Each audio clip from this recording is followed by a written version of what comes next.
معروف سماجی ورکر گلزار احمد میمن کی سوانح حیات پر مبنی کتاب جوہد کلندری کی تقریب رنمائی آرٹس کونسل میں منعقد ہوئی، جس میں رکن سندھ اسمبلی محترمہ شازیہ کریم سنگار خاص مہمان کے طور پر شریک ہوئی، جبکہ علی راج شر، نعمانہ رومی، طاہر عثمانی، انور میمن ایڈوکیٹ، زیب النساء اور دیگر مقررین نے اپنے خیالات کا اظہار کیا۔ انہوں نے جو اپنی زندگی کے اوپر کتاب لکھی ہے، یہ پڑھ کے آپ کو یہ سبق ملے گا کہ آپ زندگی میں کوئی بھی ہو، کسی بھی صورتحال میں ہو، آپ کچھ کرنے کا ہمت رکھتے ہیں۔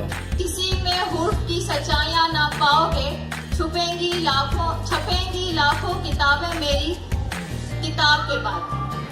تو ضرور اب میں اس کتاب کو پڑھوں گی اور مجھے بہت اچھا لگا اس کی یہاں پر آ کر۔ شازیہ کریم کا کہنا تھا کہ ہمیں فخر ہے کہ لیاری میں ہر قسم کا ٹیلنٹ موجود ہے، لیکن اس کو صحیح طریقے سے استعمال نہیں کیا جاتا۔ گلزار میمن نے ثابت کر دکھایا کہ انسان اگر چاہے تو کچھ بھی کر سکتا ہے۔ گلزار احمد میمن کا اس موقع پر کہنا تھا کہ یہ سب میری ماں کی دعاؤں کا نتیجہ ہے، جو میں اس قابل ہوا کہ اپنی زندگی کے اتار چڑھاؤ پر آپ بھی لکھ کر سب کے سامنے پیش کر سکوں۔ اللہ تعالیٰ اور دوستوں نے جو عزت بخشی کبھی نہیں بھول سکتا۔ میرا کتاب لکھنے کا مقصد یہ بھی تھا کہ عام آدمی کی زندگی کس طرح اور کن حالات میں گزرتی ہے، اس کو سب کے سامنے لانا تھا۔ یہ کتاب میری زندگی پہ مشتمل، جو میں نے ایک غریب آدمی جو ایک ماچس فیکٹری میں ماچس بھرتا تھا، گلزار میمن، جس کے اپنے نہیں تھے، اس نے یہ کتاب لکھی ہے کہ اللہ کے فضل کرم جس پہ اور اللہ کا جس پہ ہاتھ ہو تو اللہ اس کی کس طرح نگہبانی کرتا ہے، تو سندھ گورنمنٹ آف پاکستان سے ٹکرا جائے اور اپنی ماں کی دعاؤں سے اور اللہ کے فضل سے وہ آج اس مقام پہ پہنچائے